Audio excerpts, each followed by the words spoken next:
Hello and welcome to রাজপ্রতাপের ঠেক। আজ আপনাদের জন্য বহু প্রতীক্ষিত প্রজেক্ট পাসিং শো সিজন 6-এর অন্তিম খণ্ড সাগর দিঘির পঞ্চমণি। গল্পটি সম্পূর্ণ শোনার পর জানাতে ভুলবেন না যে আপনারা প্রজেক্ট পাসিং শো সিজন 7 চাইছেন কি চাইছেন না। কালোজয়ী লেখক শ্রী বিভূতিভূষণ বন্দ্যোপাধ্যায় এবং তার সুযোগ্য পুত্র শ্রী তারাদাস বন্দ্যোপাধ্যায়ের চরণে বিনম্র শ্রদ্ধা জানিয়ে আমরা শুরু করছি রাজপ্রতাপের ঠেকে আজকের বিশেষ নিবেদন তারানাথ তান্ত্রিক ও সাগর দিঘির পঞ্চমণি।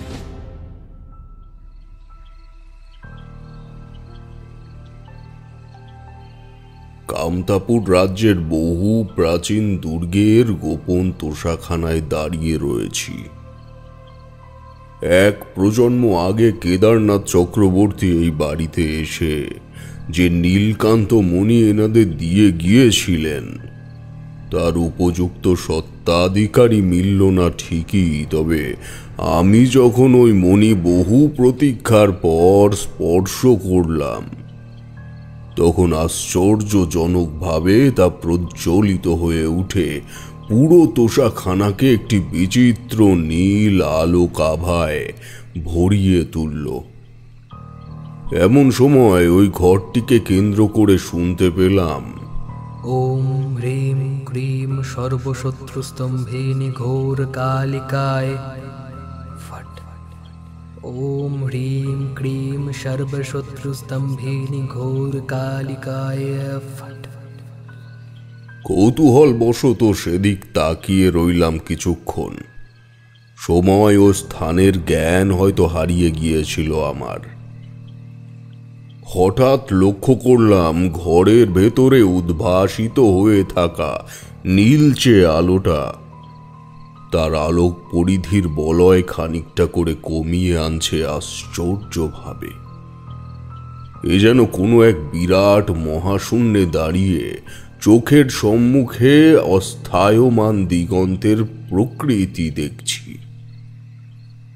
ঠিক যেমন সূর্যাস্তের সময় পূর্ব দিকটাকে ঘোলাটে করতে করতে পশ্চিম দিকটা উজ্জ্বলতায় ভরে ওঠে, কিন্তু এইটুকু জাগতিক বর্ণনা এখানে খাটলেও এর বাইরে সেখানে যা ঘটছে তা কোনো মতেই জাগতিক নয়। বললে বিশ্বাস করবে কিনা জানি না, কোনো এক বহির্জাগতিক ক্ষমতা ঘরের সম্পূর্ণ নীলচে আভাটাকে যেন শুষে একত্রিত করে ওই মন্ত্রোচ্চারিত সুড়ঙ্গ পথে প্রবেশ করাচ্ছে। সহজাতভাবেই আমার পাও এগিয়ে গেল সেই সুড়ঙ্গের দিকে। আমার সঙ্গে ওই ঘর পর্যন্ত লোকনাথ চক্রবর্তী এসেছিলেন, তবে তার অবস্থা এখন যে একটা জড় পদার্থের মতন তাতে কোনো সন্দেহ নেই। ঘটনার আকস্মিকতায় সে সংজ্ঞা হারিয়েছে। আমি আলোক রেখা ধরে এগিয়ে চললাম গভীরতর সুড়ঙ্গের গর্ভে। ধীরে ধীরে চোখ ও মনটা একটু ধাতস্থ হতে টের পেলুম ওই আলোক গতিরেখা শেষ হয়েছে অনতি দূরের একটি ব্যক্তির পিঠের ওপর। সহজ বর্ণনা দিতে গেলে বলা যায় যে ওই ব্যক্তি যেন দুই কাঁধের সাথে ওই নীল আলোর চাদরটি বেঁধে নিয়ে আমায় পথ দেখিয়ে এগিয়ে চলেছে। তার মুখে চলছে সেই বিরতিহীন মন্ত্রপাঠ। এগিয়ে চলেছি তো এগিয়েই চলেছি মন্ত্রমুগ্ধের মতন। মনের মধ্যে একবারের জন্য ভেসে উঠেছিল যে এই পথের বোধহয় কোনো শেষ নেই। তবে সে চিন্তার উদয় হওয়ার সাথে সাথেই আবার হয়তো মিলিয়ে গিয়েছিল একই রকম ভাবে। হঠাৎ এক সময় সামনের মানুষটি থেমে গেল এবং একই সাথে বন্ধ হলো তার মন্ত্রপাঠ। সময়ের কয়েক ভগ্নাংশের বিরতির পর সে বললে, নিহাত তোমার পরিবারের সাথে আমার একটা অন্তরঙ্গ যোগাযোগ রয়েছে, নইলে প্রতিটা সময় প্রতিটা ক্ষেত্রে এভাবে আবির্ভাব হওয়াটা অনিমন্ত্রিত অতিথির ন্যায় মনে হয়। কেন যে এখানে এসে পড়লে তুমি? হ্যাঁ, এখন জানি না কদ্দূর তোমায় পোহাতে হবে।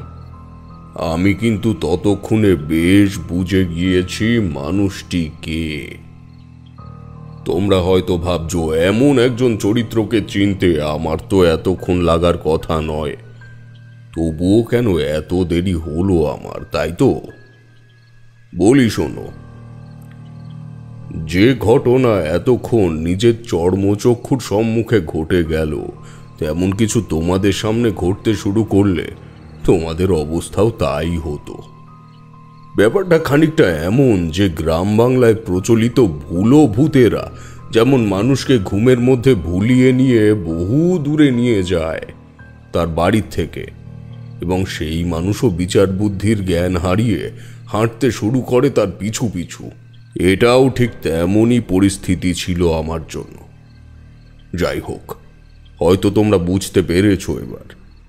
আমি তার কথা শোনার পরেও হয়তো মস্তিষ্ককে তৎক্ষণাৎ প্রস্তুত করে উঠতে পারিনি কোনো রকমের যথোপযুক্ত উত্তর দেওয়ার জন্য। বেশ খানিকক্ষণ বাদে আমি জবাব দিলুম, আপনি এখানে কিভাবে? আমি এখানে কিভাবে তা তো তোমার আমার থেকে ভালো জানবার কথা। আমার অনেক গুরুত্বপূর্ণ কাজ থাকে ভাই। তোমার জন্য এমন বারংবার ছুটে আসাটা সম্ভব কি? আমার জন্য ছুটে এসেছেন? আমি যে এখানে আছি তার খবর আপনাকে কে দিল? খবর যে পাঠায় আমায় সেই পাঠিয়েছে। তাছাড়া এর আগেও এখানে আমাকে আসতে হয়েছে অনেকবার, ওই মণি পাহারা দিতে। তখন জানতাম না সেই ঘুরে ফিরে তুমি এসে এর সঙ্গে জড়িয়ে পড়বে। তিনি বলেছিলেন যদিও কেউ না পারলে অবশেষে একজন আছে যাকে এই কাজ শেষ করতেই হবে। এই তিনিটা কে? কে বলেছে আপনাকে আমার কথা? তুমি আর দ্বন্দ্বে রাখবো না। তুমি এক কাজ করো, এখানের থেকে সোজা চলে যাবে সাগর দিঘির পাড়ে নাটাবাড়ি নামের গ্রামে। গ্রামটা ছোট, কয়েক ঘর মানুষের বসবাস। ওখানে প্রমোদ বেদে নামের একজন আছে। গরিব মানুষ, সাপ খেলা দেখিয়ে তার সংসার চলে। তার দাদু হারান ওঝা ছিলেন ভগবান তুল্য একজন মানুষ। ওই মানুষটির কাছেই বেশ কিছুদিন আশ্রয় নিয়েছিলেন তোমার ছোট ঠাকুরদা কেদারনাথ চক্রবর্তী। তোমার মতোই একজন উদার মনের উন্নত পর্যায়ের তন্ত্র সাধক ছিলেন তিনি। তবে হ্যাঁ, তোমার কপাল যতটা খারাপ তার থেকেও নিষ্ঠুর কিছু নিয়তি তার জন্য লিখে রেখেছিলেন অদৃষ্ট। এই মনের সদ্ব্যবহার যখন তোমার দ্বারাই সম্ভব, তখন তোমাকেই বাকিটা করতে হবে। আমার হাতেও ওই নীলকান্ত পাথর প্রাণ পায়নি। এর আগেও আমি বহুবার ওই পাথর স্পর্শ করেছি এই তোষাখানায় এসে। আপনি কেন আসতেন এখানে? ওই যে বললাম, পাহারা দিতে। এটি পাহারা দেওয়ার জন্য আপনাকেই কেন আসতে হবে? তা আমি জানি না তারানাথ। তোমাকেও যেমন অদৃষ্ট ঘুরিয়ে নিয়ে চলেছে, আমাকেও সেই রকমই একজনের নির্দেশ মেনে চলতেই হয়। যদি এখন আবার জিজ্ঞেস করো যে কার কথা শুনে চলতে হয়, তাহলে আমি বলতে পারবো না। আমি চললাম। যদি আমাকে নিজের মনে করো তবে আমি যা বললাম সেটাই করবার চেষ্টা করো। এখন আসি ভাই। তার কথা শেষ হতেই উজ্জ্বল আলোক আভার রেণুগুলি ধপ করে নিভে গিয়ে তা মিশে গেল মিশমিশে কালো সীমাহীন অন্ধকারে। আমি কিংকর্তব্য বিমূঢ় হয়ে খানিকক্ষণ দাঁড়িয়ে থাকার পর ফেলে আসা পথের দিকে চাইলুম। খেয়াল হলো ওই তোষাখানায় একটা মশাল রয়েছে, যেটির সাহায্যে আমরা ওই ঘর পর্যন্ত এসেছিলাম। সেই মশালের মৃদু হলদে আভা ঘর ও গুহামুখের সংযোগস্থলকে ঈষৎ দুলীয়মান আলোক তরঙ্গ দিয়ে আমায় যেন ইঙ্গিত করছে সেদিকে ফিরে গিয়ে তাকেও আমার সঙ্গী বানাতে। আমি তাই করলুম। তোষাখানার থেকে মশাল তুলে নিয়ে বেরিয়ে পড়লাম মুক্ত পথ ধরে। লোকনাথ চক্রবর্তী অজ্ঞান হয়ে রয়েছে ইট সুড়কির চূড়ার উপরে পড়ে। মনে মনে ভাবলাম, আজ না হয় কাল কেউ না কেউ নিশ্চয়ই এই তোষাখানা পর্যন্ত পৌঁছবে, যেহেতু সমস্ত দরজা খোলা রেখে আমরা এখানে পৌঁছেছি। কেউ আসুক আর না আসুক, মোহনলাল তো আসবেই। যাই হোক, শুরু হলো আমার আর এক অজ্ঞাত যাত্রা অমর জীবনের কথা অনুযায়ী। সে বলেছে ওই ভূগর্ভস্থ পথ কোনো এক সাগর দিঘির পাড়ে গিয়ে উঠবে, আর সেই দিঘি সংলগ্ন গ্রাম নাটাবাড়িতে আমাকে পৌঁছতে হবে। চলার গতি বাড়িয়ে দিলাম খানিকটা। আশ্চর্য বিষয় হলো একটা মানুষের পক্ষে তো এতগুলো সুড়ঙ্গ পথ তৈরি করে ওই তোষাখানায় যাওয়া সম্ভব নয়। তাহলে কি এই কাজ রঘুনাথ সিংহ করেছিলেন?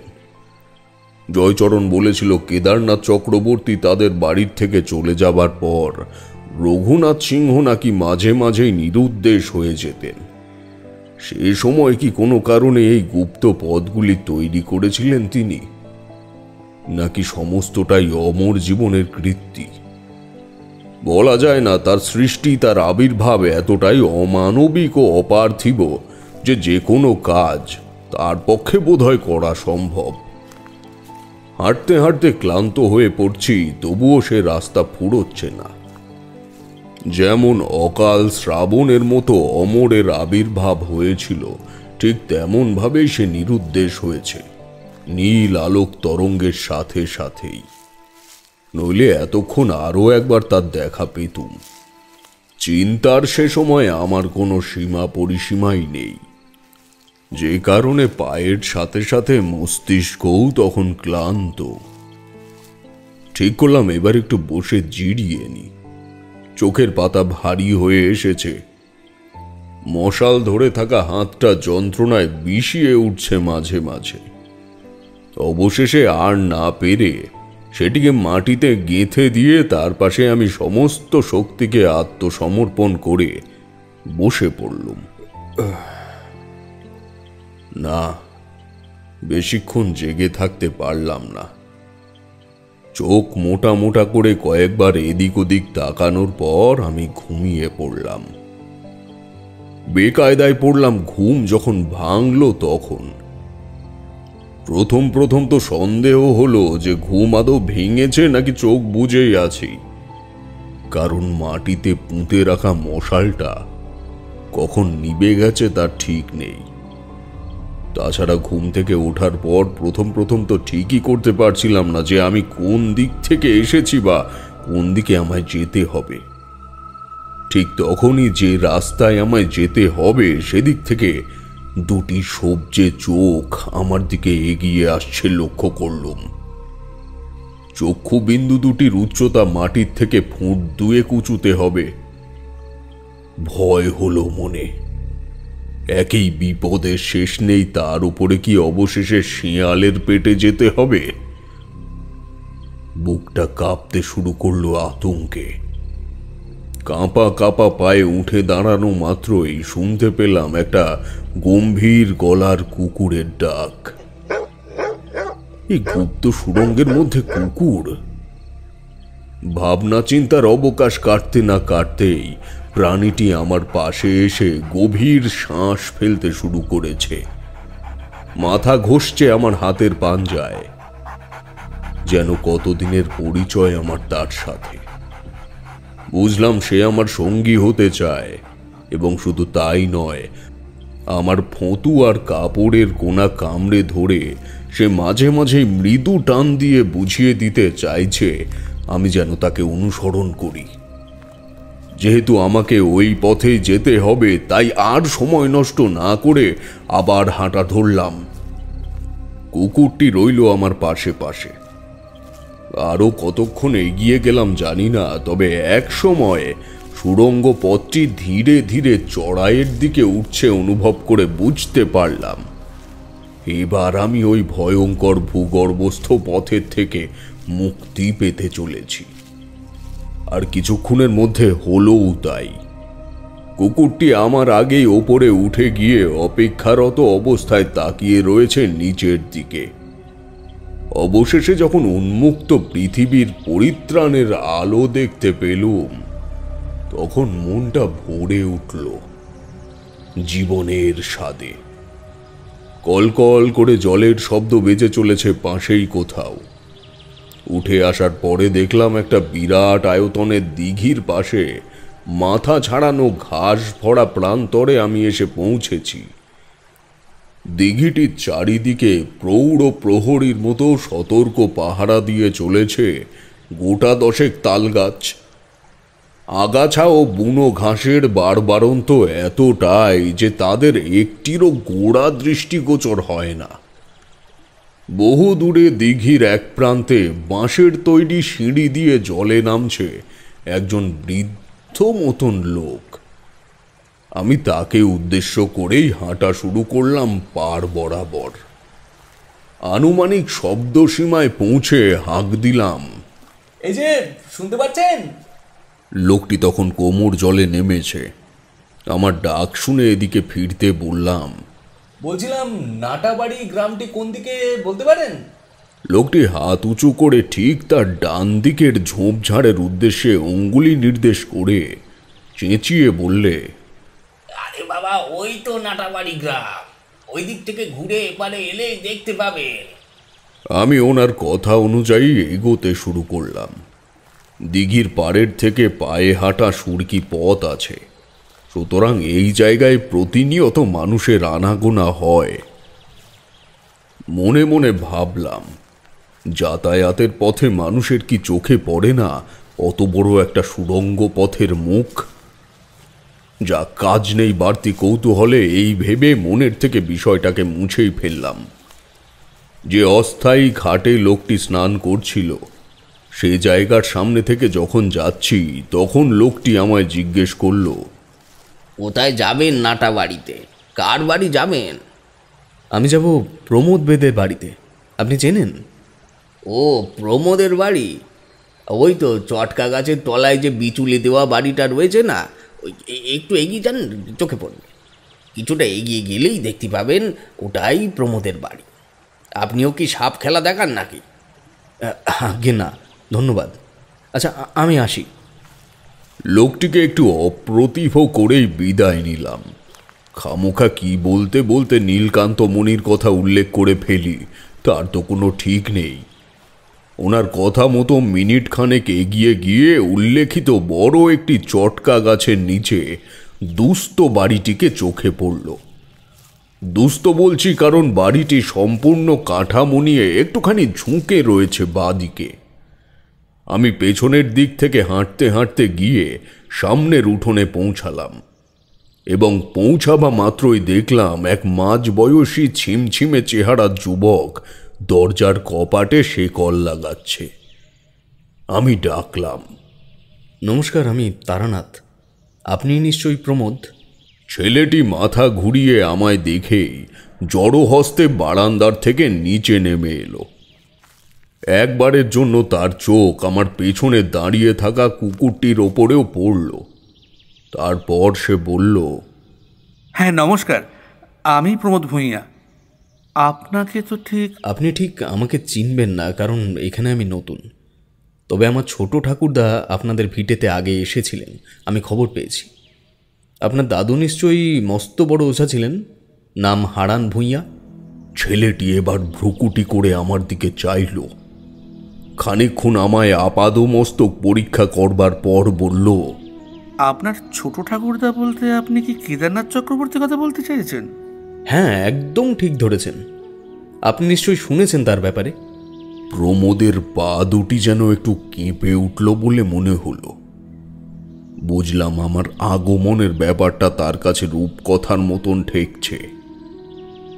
আমার দুই হাত চেপে ধরে সে বললে, আপনি যে সত্যি আসবেন আর ঠাকুরদার কথা যে এভাবে মিলে যেতে পারে কোনোদিনও তা তো ভাবতেই পারিনি ঠাকুরমশাই। এতদিনে তাহলে জগৎপুরের অভিশাপ খুঁজল। জগৎপুর? সে জায়গা কোথায়? কোন অভিশাপের কথা বলছেন? সে জায়গা তো এখানে নয় ঠাকুরমশাই। জগৎপুর উত্তরপ্রদেশের এক পাহাড়ি প্রত্যন্ত গ্রাম, যেখানে আমাদেরও বাড়ি ছিল। আমাদের বলতে আমার পূর্বপুরুষদের। আমি তখন অনেক ছোট যে সময়কার এই কাহিনী। ঠাকুরমশাই, আমি ভাবতে পারছি না এমন একটা রূপকথা কোনোদিনও সত্যি হয়ে যাবে। বাকিটা নির্ভর করছে আপনার উপর। কি নির্ভর করছে? কি কাহিনী বলুন তো? আপনি আগে গরিবের ভিটেতে আসুন ঠাকুরমশাই, আমি সবটাই জানি। এখানে দাঁড়িয়ে দাঁড়িয়ে সব বলা যাবে না। আমি তার সঙ্গে এগোলাম। ঘরের শেকল নামিয়ে দরজা খুলে প্রথমে মেঝেতে একটা চাঁটাই পেতে দিল সে। তারপর কাঁধের ঝোলাটা নামাতেই তার ভেতর থেকে ফোঁস ফোঁস করে দুবার শব্দ এলো। বুঝলাম সে কাজে বেরোচ্ছিল সাপ নিয়ে। মাটির কলসি থেকে জল গড়িয়ে নিয়ে একটি তামার ঘটি আমার সামনে নামিয়ে রেখে আসন করে বসল সম্মুখে। তারপর বলতে শুরু করলো এক রোমহর্ষক কাহিনী। আমি আমার মতন করে গুছিয়ে সে বর্ণনা তোমাদের দিচ্ছি। যে সময়ে কোচ রাজ্যের নাটাবাড়ি নামক গ্রামে বসে এই কাহিনী শুনছি, তার থেকেও 1 শতাব্দী আগের ঘটনা তো হবেই। এই কাহিনী আমার ছোট ঠাকুরদা কেদারনাথ চক্রবর্তীর তন্ত্র জীবনের। তবে ভাবিনি সে ঘটনার সঙ্গেও তোমাদের এই তারানাথ চক্রবর্তীর এমনভাবে যোগাযোগ ঘটে যাবে। যাই হোক, বলি শোনো। উত্তরপ্রদেশের পাহাড়ে ঘেরা এক প্রত্যন্ত গ্রাম, যে গ্রামের নাম জগৎপুর। মূলত চাষবাস করাই ছিল সে গ্রামের মানুষের প্রধান জীবিকা। এছাড়াও পার্শ্ববর্তী বড় নগর বেলপুরে গিয়েও গ্রামের কিছু কিছু মানুষ পেটের দায়ে কাজ করত। সে সময় ওই অঞ্চলের রাজা ছিল দীপচরণ নামের এক সহৃদয়বান ব্যক্তি। প্রজাদের দুঃখে কষ্টে তার অন্তর কাঁদত। কিন্তু তোমরা তো জানোই, ভালো মানুষের পিঠ বাঁচাতে হলে অনেক কিছু ত্যাগ করতে হয়। সেজন্যই বণিক শ্রেণীর মানুষদের তকবির করতে গিয়ে শ্রমিক শ্রেণীর সঙ্গে সরাসরি যোগাযোগ করা তার পক্ষে সম্ভব হয়ে উঠত না। কিন্তু সেসব না হয় গেল রাজার রাজ্যপাটের ব্যাপার। তবে সেই সময় রাজার সিংহাসন নিয়ে টানাটানি চলছে। পার্শ্ববর্তী রাজ্যের থেকে প্রতিনিয়ত চলছে সীমান্তে অশান্তি।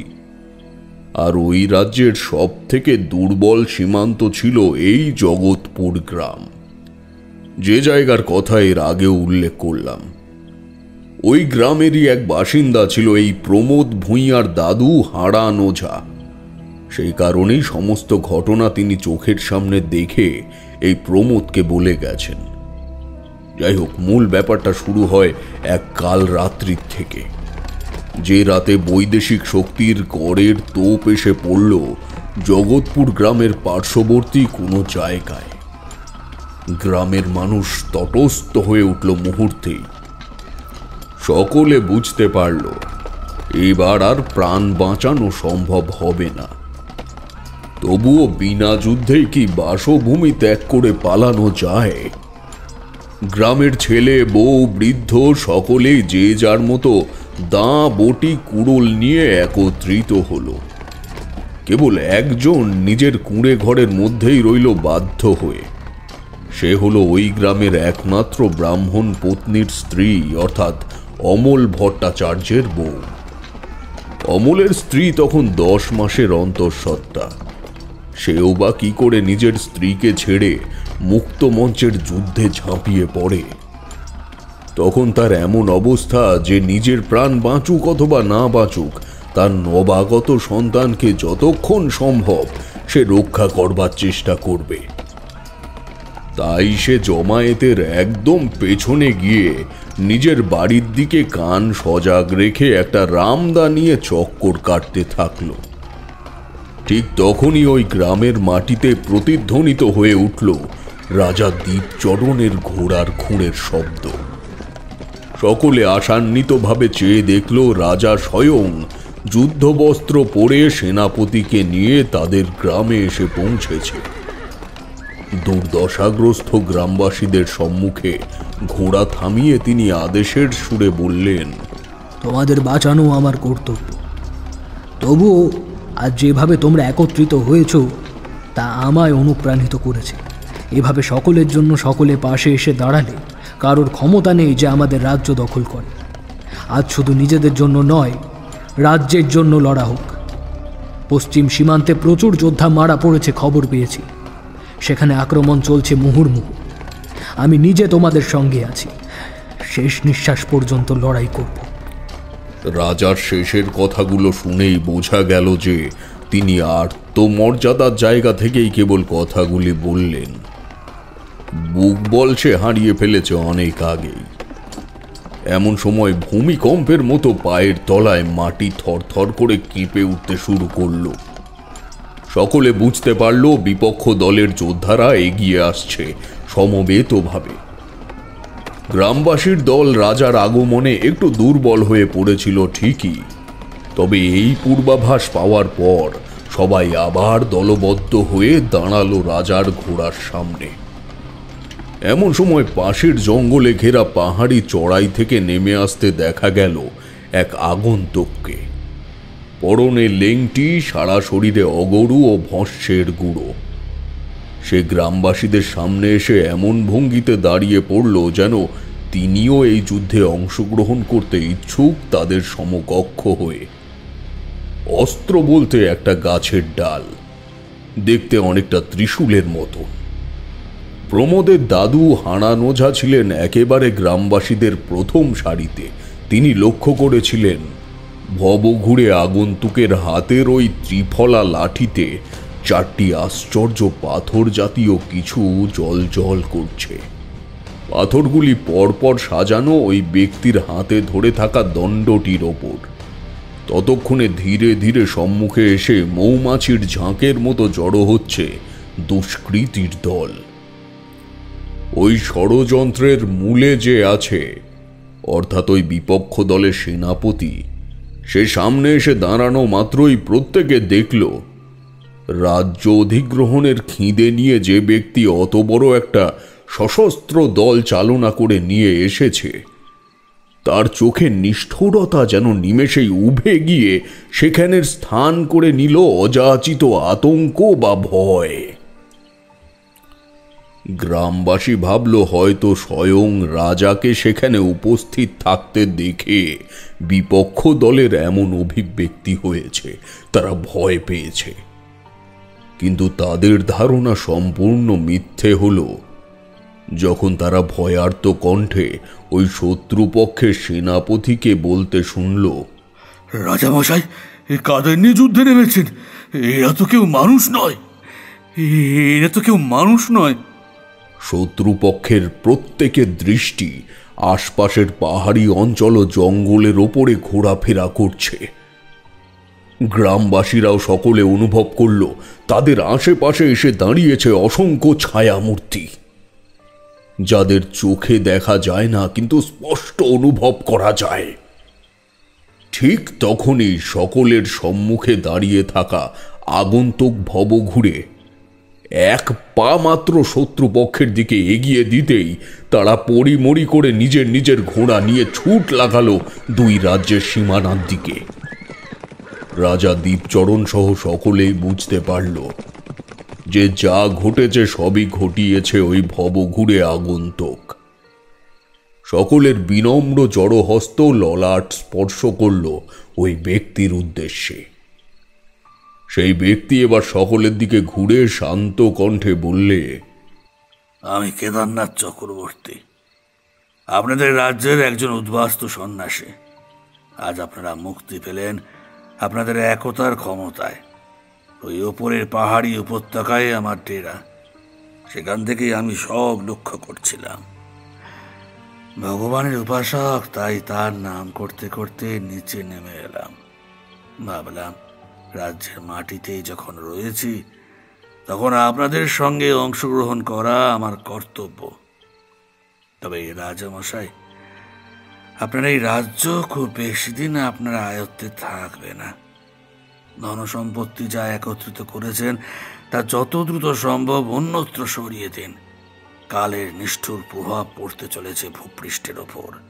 মারাত্মক বন্যা পরিস্থিতিতে সমস্তটা নষ্ট হয়ে যাবে। হ্যাঁ, আমার যা মনে হলো তাই বললাম, এবার দেখুন কি করবেন কিনা। যারা ফিরে গেছে তারা আবার আসবে, খুব তাড়াতাড়ি না হলেও তারা আসবেই। আমি হয়তো তখন আর থাকবো না। এটুকু বলে কেদারনাথ পুনরায় ফিরে যেতে শুরু করলো পাহাড়ে ঘেরা জঙ্গলের দিকে। ঠিক সে সময় শোনা গেল অমল ভট্টাচার্যের হৃদয় বিদেহী করুণ আত্মস্বর। প্রতিভা, প্রতিভা, তুমি কথা বলছো না কেন? তোমরা কে কোথায় আছো? তাড়াতাড়ি এসো, দেখো আমার প্রতিভা কথা বলছে না। প্রতিভা, প্রতিভা, ওঠো গো, ওঠো। দেখো বর্গিরা চলে গেছে। প্রতিমা ওঠো, ওঠো। গ্রামের সকলেই দুশ্চিন্তার একটা আঁচ পেয়ে অমল ভট্টাচার্যের বাড়ির দিকে ছুটে গেল। সকলেই জানত ব্রাহ্মণগিন্নি অন্তঃসত্ত্বা। এই প্রমোদের দাদু হারান ওঝা তখন মেয়েটির নারী পরীক্ষা করে দেখল ব্রাহ্মণী আর ইহজগতে নেই। হয়তো কোনো রকমের আতঙ্ক বা ভয়েই তার এই অকাল মৃত্যু। মুখ্য কারণ জানা গেল না। কেদারনাথ চক্রবর্তী কিন্তু দূর থেকে সমস্তটা টের পেল। তবে মৃত মানুষকে জীবিতাবস্থায় ফিরিয়ে আনার ক্ষমতা ব্রহ্মলোকে কারোর নেই। তাই সবার মতোই সেও কষ্ট ও দুঃখে নির্বাক হয়ে রইল। প্রতি মুহূর্তে সে এটুকু বুঝতে পারল যে যা ঘটে গেছে তা ওই যুদ্ধকালীন পরিস্থিতির ব্যস্ততাতেই ঘটেছে। অমল ভট্টাচার্য তার স্ত্রীকে ঘরে একা ছেড়ে গ্রামবাসীদের সঙ্গে দল বেঁধেছিল যখন, তখনই হয়তো সে মারা গেছে। হয়তো আকস্মিক প্রসব যন্ত্রণা তার কারণ হতে পারে, অথবা কোনো কিছু নিয়ে ভয়। সে যাই হোক না কেন, অমল ভট্টাচার্যকে সর্বহারা হতে হলো গ্রামের মাটিকে রক্ষা করবার জন্য। সেই বিষয়টাই সম্ভবত কেদারনাথ মেনে নিতে পারেনি। সে ছিল কালভৈরবের একনিষ্ঠ সাধক, এবং যে সময়ের কাহিনী শোনাচ্ছি ততদিনে কেদারনাথের তন্ত্রের সর্বোচ্চ মার্গ প্রাপ্তি ঘটে গেছে। তিনিই পরবর্তীতে এই নাটা বাড়িতে এসে হারান ওঝার সঙ্গে কিছুদিন থাকাকালীন বাকি ঘটনাগুলি জানিয়ে গেছে। এবার হারান ওঝা সহ তার সমগ্র পরিবার উত্তরপ্রদেশ ছেড়ে এই কোচ রাজ্যে কেন চলে এলো তার মূল কারণ বলি। কেদারনাথ শুরু করে এক অবেদ্য সাধনা কালভৈরবের উদ্দেশ্যে। যে অন্যায়ভাবে একটি মা ও শিশু প্রাণ হারিয়েছে, একজন জন্মদাতা গৃহশূন্য হয়েছে, তার বিরুদ্ধে ঐশ্বরিক পরিণতি কি হতে পারে সেই দাবিতেই তার এই সাধনা। দিনের পর দিন স্তরে স্তরে সে পৌঁছতে শুরু করে কালভৈরবের আশিসের একদম কাছের জায়গা পর্যন্ত। এরকমই এক মধ্যরাতে ঘুম না আসার কারণে ঘরের থেকে বেরিয়ে বাইরে পায়চারি করছিল হারান ওঝা। তখনই সে দেখতে পেল যে পাহাড়ি উপত্যকায় কেদারনাথের আস্তানা ছিল, ঠিক আনুমানিক তেমনই কোনো জায়গায় আকাশ থেকে ছুটে আসা একটা নীল নক্ষত্র ভীষণ গতিতে জঙ্গলের মধ্যে প্রবেশ করে অদৃশ্য হল। হারান ওঝা প্রথমে সেটাকে নিজের চোখের ভুল ভাবলেও পরবর্তীতে কেদারনাথের মুখে সমস্তটা শুনে সংশয়হীন হন। যাই হোক, পরবর্তীর কথা না হয় পরবর্তীতেই বলি। এই ঘটনা যেদিন ঘটল তার ঠিক পরের দিন কেদারনাথ আবার পাহাড় থেকে নেমে এলো, সঙ্গে একটি বছর 5 বাচ্চা ছেলেকে নিয়ে। অমল ভট্টাচার্যের বাড়ির সামনে গিয়ে তাকে ডেকে বলল, ভিন গ্রামে ভিক্ষা করতে গিয়ে এই ছেলেটিকে পেলাম। তোমার ব্যাপারে যেহেতু আমিও সমব্যথী, তাই পিতামাতাহীন সন্তানটিকে তোমার কাছেই নিয়ে এলাম। অমল, তুমি ওকে ছেলের মতন করে মানুষ করো। যারা গেছে তাদের তো আর ফিরিয়ে আনা সম্ভব নয়। তাই আমার মনে হয় যে এসেছে তোমার ঘরে তাকে ঈশ্বরই পাইয়ে দিয়েছেন। সেটা হতে পারে আমার মাধ্যমে। তবে যাই হোক না কেন, ওকে দেখার পরে আমার প্রথমে তোমার কথাই মনে পড়ল। কেদারনাথ কিন্তু আসলেও এই বাচ্চাটিকে কোনো জায়গার থেকেই খুঁজে পাননি। যা ঘটে গেছে তা ঘটেছে আগের দিন রাতে ওই নীল নক্ষত্র পতনের ফলেই। এদিকে অমল ভট্টাচার্য অবলম্বনহীন জীবনে একটি খড়কুটো খুঁজে পেয়ে সেটিকে আঁকড়ে ধরলেন নিজের বুকে। কেবল কেদারনাথ যখন ছেলেটিকে তার বাড়িতে দিয়ে চলে যাচ্ছিল, তখন অমল ভট্টাচার্য জিজ্ঞেস করলে, আপনি তো একে আমার কাছে দিয়ে গেলেন বাবা, এর নাম কি? কি বলে ওকে আমি ডাকবো? কেদারনাথ চক্রবর্তী স্নেহ মিশ্রিত নেত্রে তখন জবাব দেয়, ওর নাম অমর জীবন, আর পদবী রইল তোমার অর্থাৎ অমর জীবন ভট্টাচার্য। এখানেই শেষ হয়েছিল সেই সময়কার জগৎপুরের কাহিনী। মাস চারে কোনো রকম সমস্যা হলো না কোথাও। কেদারনাথ পরদিন সকালেই ওই আস্তানা ভেঙে চলে গেল। তবে এখানেই যদি শেষ হতো তাও না হয় ভালো ছিল। যে প্রাকৃতিক বিপর্যয়ের কথা রাজাকে জানানো হয়েছিল ওই যুদ্ধকালীন দিনে, অর্থাৎ সেই আকস্মিক বন্যা ধারায় ধারায় জলরাশি নিয়ে ধেয়ে এলো জগৎপুরের ওপর। যেদিন এই দুর্ঘটনা ঘটবে সেদিন সকাল পর্যন্ত কেউ টের পায়নি যে ওই গ্রাম পুরো নিশ্চিহ্ন হয়ে যেতে চলেছে। অমর জীবন সে সময় নিজেও তার বিশেষত্বের ব্যাপারে অবগত নয়। সেও তখন জগৎপুরের ওই অমল ভট্টাচার্যের ছেলে নামে পরিচিত। কেদারনাথ চক্রবর্তী অমর জীবনকে অমলের হেফাজতে রেখে যাওয়ার সময় একটা গোপন কথা জানিয়ে গিয়েছিল। সে বলে গিয়েছিল, আজ থেকে তুমি এখানেই সাবধানে থেকো, গ্রামের মানুষের পাশে দাঁড়িয়েও। কোনো অলৌকিক বা ষড়যন্ত্রমূলক ক্রিয়া এই গ্রামের বিপরীতে ঘটলে তুমি যাতে তার প্রতিকার করতে পারো, সেজন্য আমি একটা পরম শক্তির ত্রিশূল রেখে গেলাম আমার আস্তানায়। বিপদ বুঝলেই সেখানে গিয়ে ওই ত্রিশূল তুলে নিয়ে গ্রামের মাটিতে এনে পুঁতে দেবে। দেখবে ধীরে ধীরে সব কালো ছায়া মুছে গিয়ে নবদিগন্তের আকাশ উন্মুক্ত হবে।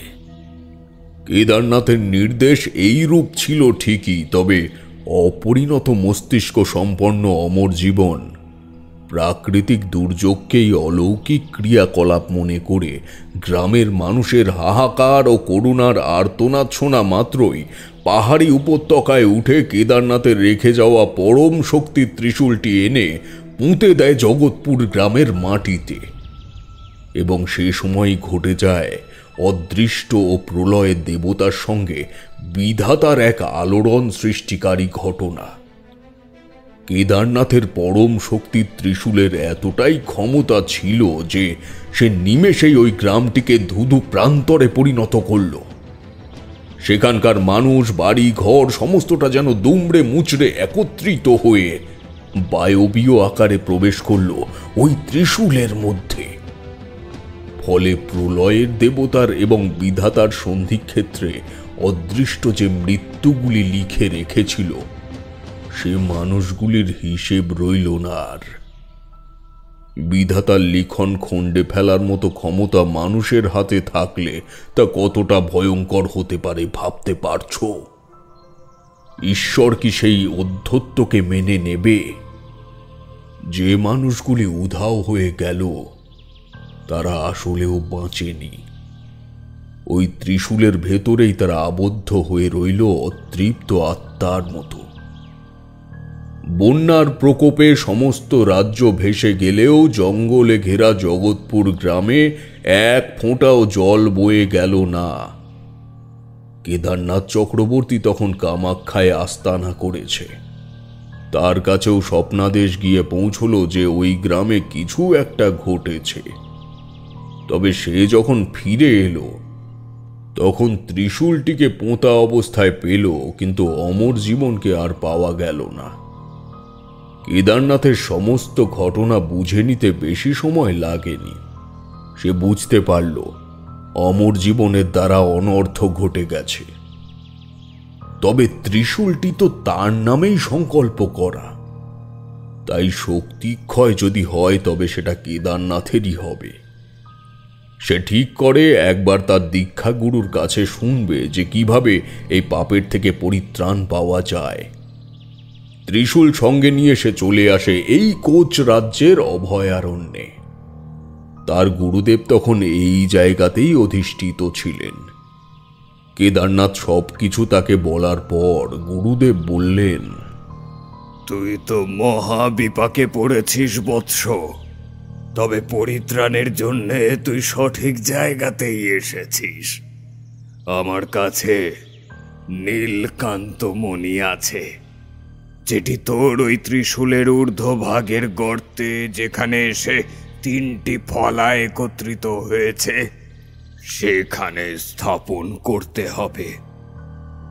তারপর ওই ত্রিশূল নিয়ে গিয়ে পুঁতে দিতে হবে পুনরায় সেই জগৎপুরের মাটিতে। মানুষগুলির প্রাণ ফিরবে না ঠিকই, তবে তুই এই অভিশাপের থেকে মুক্তি পাবি। কেদারনাথ হন্তদন্ত হয়ে বললে, তাহলে দিন সেই পাথর আমায়, আমি এখনই বেরিয়ে পড়ছি। গুরুদেব মৃদু হেসে বললে, ওরে শান্ত হ, আগে শোন পুরোটা। তুই এই কাজ করলে হবে না বৎস, এমন কোনো মানুষকে দিয়ে এই কার্য করাতে হবে যার শরীরে প্রকৃত রাজ রক্ত বইছে। তা বলে রাজার রক্ত মানেই কিন্তু রাজ রক্ত নয়।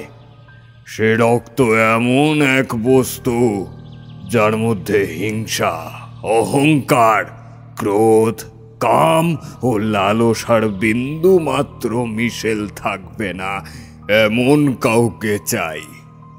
সেই ব্যক্তি যদি তোর সমস্ত কথা জানার পর এমনটা করতে রাজি হয়, তবেই মিলবে মুক্তি, সম্পূর্ণ হবে তোর প্রায়শ্চিত্ত। কোথায় পাবো এমন রাজাকে গুরুদেব? আছে, তেমন রাজা এখানেই আছে। এই কোচ রাজ্যের বর্তমান রাজা রঘুনাথ সিংহ। তিনি যেমন পরোপকারী, ঠিক তেমনই স্বনামধন্য।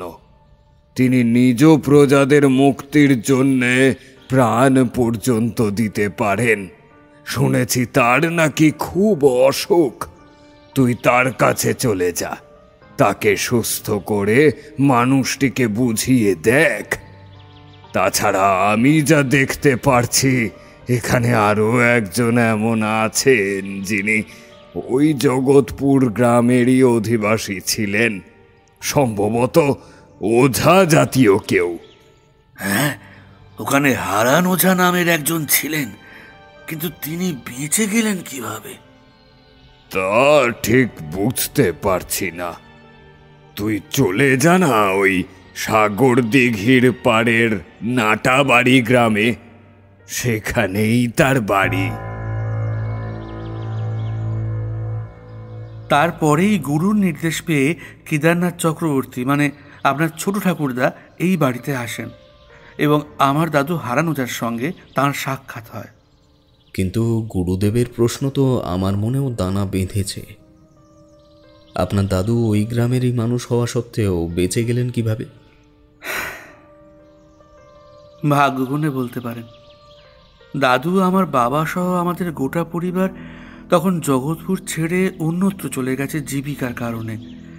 একই গ্রামে থেকে সাপ খেলা দেখানো ও ওঝার কাজ করবার পশার জমছিল না দেখে। রোজগার একদম ছিল না বলতে গেলে।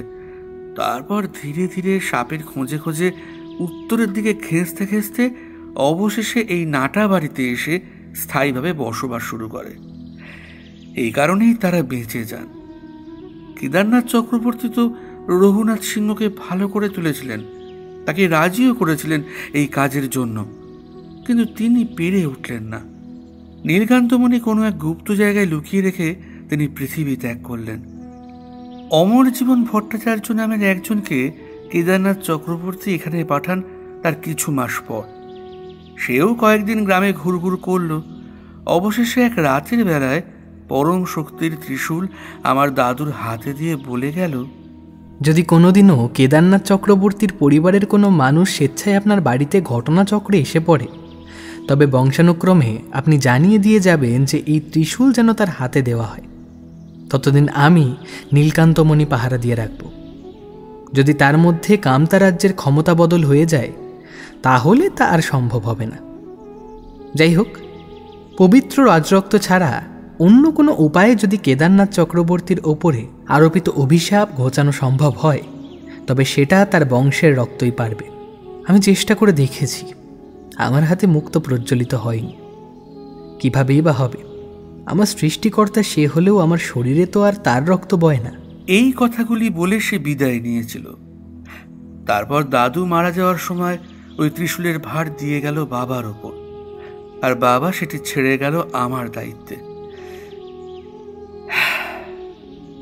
এতদিনে আমি দায়মুক্ত হলাম ঠাকুরমশাই।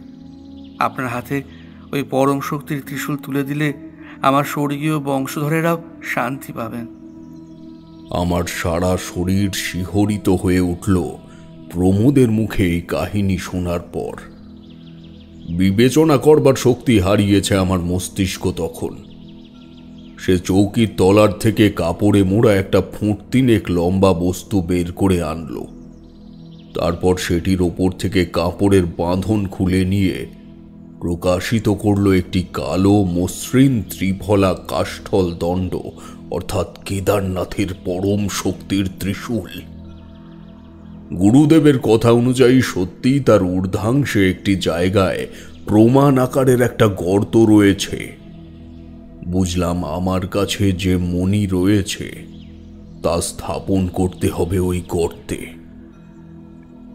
তবে ওখানে বসে আর সময় নষ্ট করলে আমার চলে না। নিজের ছোট ঠাকুরদার ওপর অর্পিত পাপকে আমি খণ্ডন করতে পারবো, এটা জেনেও নিজের শরীর ও মন উতলা হয়ে উঠল। কিন্তু উত্তরপ্রদেশের বেলপুর নামক অঞ্চলের প্রত্যন্ত গ্রাম ছিল ওই জগৎপুর গ্রাম। সেখানে পৌঁছবো কি করে তাও তো আমার তখন জানা নেই। গোটা দিন প্রমোদ আর কাজে বেরোলো না। আমিও সারা দিনটাই ভাবলাম যে কি করে কি করব। আমার সঙ্গে আসা কুকুরটি সারাদিন কুণ্ডলে পাকিয়ে চুপ করে শুয়ে রইল উঠোনের এক প্রান্তে। তবে সন্ধ্যা নামবার সঙ্গে সঙ্গেই তার মধ্যে একটা পরিবর্তন লক্ষ্য করলাম।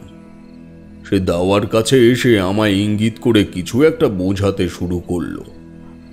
বেশ খানিকক্ষণ তার দিকে স্থির দৃষ্টিতে তাকিয়ে থাকার পর বুঝতে পারলাম সে আমায় তাকে অনুসরণ করতে বলছে।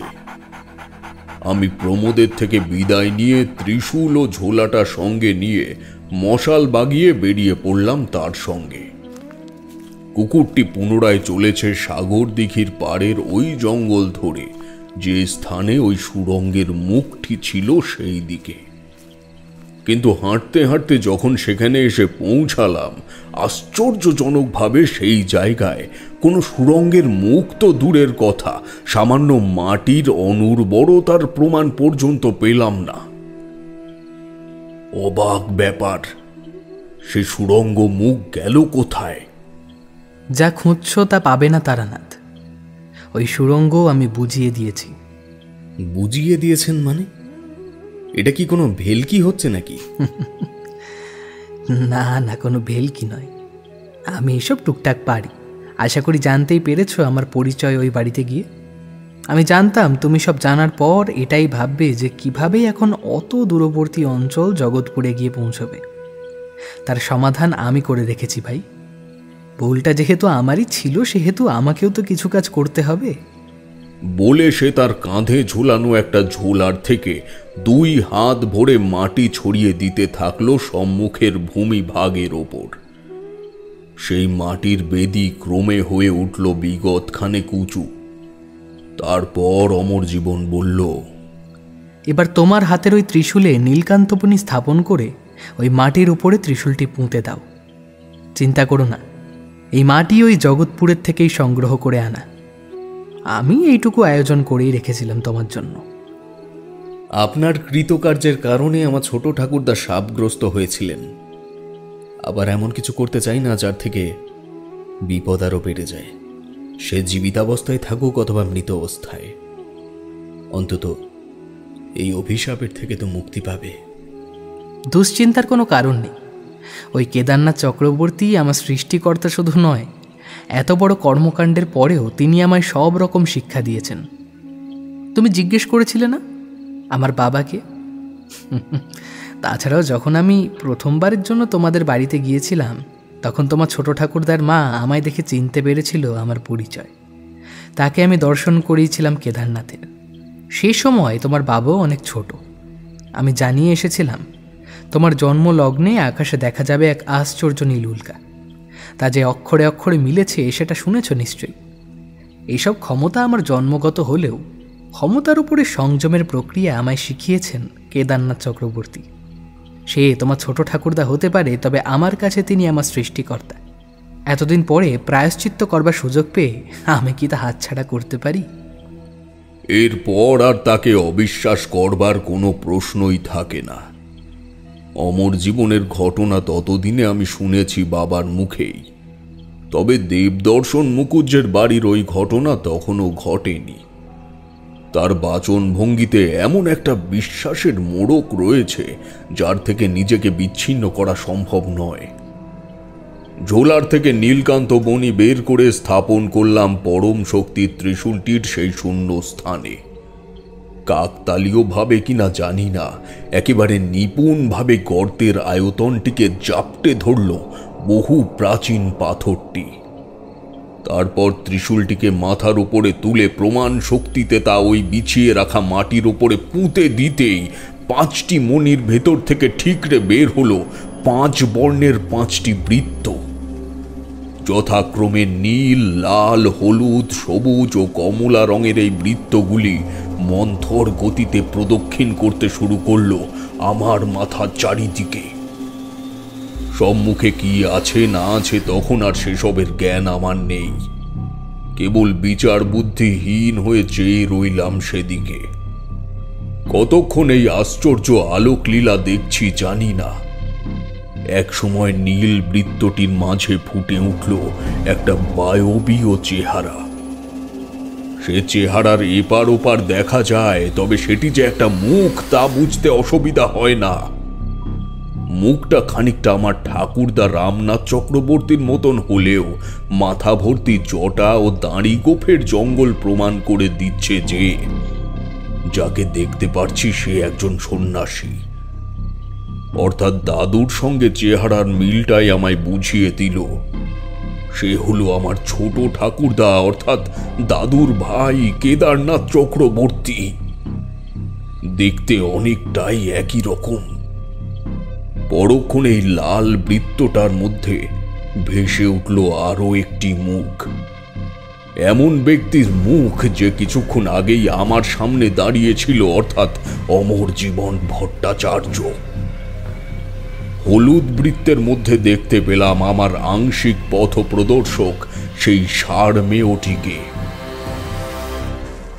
কিন্তু বহু প্রতীক্ষার পরেও বাকি দুটি বৃত্তের মধ্যে আর কাউকে দেখতে পেলাম না। দিনের আলো ফুটে ওঠার সাথে সাথেই ধীরে ধীরে মিলিয়ে গেল আলোর ছটাগুলি। বুঝলাম এই পরম শক্তির ত্রিশূলে এই 3 জনের ক্ষমতা বিরাজমান হল। মুক্তি পেল জগৎপুর গ্রামের অভিশাপগ্রস্ত মানুষের পরমাত্মা। কিন্তু বাকি দুটি মণিতে, মানে ওই সবুজ ও কমলা মণিতে কি আছে তা অজানাই রয়ে গেল সে সময়ে। বহু বছর পরে, অর্থাৎ কলকাতায় চলে আসবার পরে এক শুক্লা পক্ষের রাতের বেলায় হঠাৎ সেই ত্রিশূলের কথা আমার মনে পড়ে গেল। আমি সেটা কাছেই রেখেছিলাম, তবে আর কোনোদিনও না অমর জীবনের মতো আমার দ্বারা কোনো ভুল হয়ে যায় সেজন্য সঙ্গে করে নিয়ে কোনোদিনও ঘুরিনি। হাতে ক্ষমতা থাকলে তার অপব্যবহার হবেই। তো চারির তখন বিয়ে দিয়ে দিয়েছি।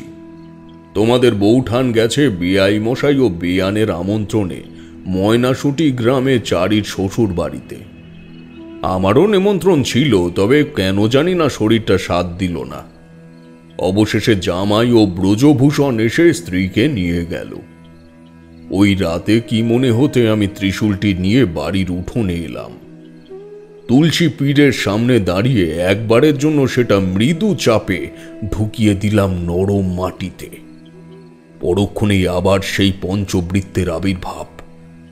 তবে এবার কিন্তু আর বাকি বৃত্ত দুটি ফাঁকা রইল না। কেদারনাথ, অমর জীবন এবং সেই ষাঁড় মেয়েটির সাথে পাশাপাশি দুটি বৃত্তের সবুজটিতে ভেসে উঠল আমার স্বর্গগত জন্মদাতা মায়ের মুখ, এবং কমলাটিতে দেখতে পেলাম আমার একমাত্র মেয়ে চারিকে। মনে এই বিষয়টা গেঁথে গেল আমার যে এই পঞ্চমণি ত্রিশূল আমার গোটা জীবনের ইতিহাস বহন করছে। এই ত্রিশূল যে কোনো জায়গায় পুঁতে দিলে মঙ্গল হবে কি অমঙ্গল হবে জানি না, তবে যে কেউ এটি হাতে নিলে সেও তারানাথে রূপান্তরিত হতে পারে। আপাতত যতদিন বেঁচে আছি ততদিন এটা আমার কাছেই থাক। মৃত্যুর আগে যোগ্য কাউকে দিয়ে যাব এই পরম শক্তির ত্রিশূল। এই ত্রিশূলের ব্যবহার কি সত্যি তারানাথ কখনো করেনি, নাকি পরবর্তীতে এমন কোনো ঘটনা ঘটেছে যা তারানাথ এড়িয়ে যেতে চায়? জানতে হলে কমেন্টের মাধ্যমে আপনারা জানান। এই বিষয় নিয়ে প্রজেক্ট পাসিং শো সিজন 7 হতে পারে কি? আজকের গল্পটির সমগ্র পরিচালনায় আমি রাজপ্রতাপ বসু, শব্দ সংযোজন ও আবহে টিম রাজপ্রতাপের ঠেক। গল্পের বিভিন্ন চরিত্রে সন্তু, মিমো এবং সৌরভ ধোনি। সমস্ত কলাকুশলীকে ধন্যবাদ জানিয়ে এবং আপনাদের জন্য আমার তরফ থেকে শ্রদ্ধা, স্নেহ এবং ভালোবাসা রেখে শেষ করছি প্রজেক্ট পাসিং শো সিজন 6। রাজপ্রতাপের ঠেকে আসতে চলেছে অজস্র তারানাথ তান্ত্রিকের একক গল্প এবং সঙ্গে গ্রাম বাংলার ভূতের ছোঁয়া। আর হ্যাঁ, প্রজেক্ট পাসিং শো সিজন 7 চাইছেন কিনা সেটা জানিয়ে যেতে কিন্তু ভুলবেন না। ধন্যবাদ।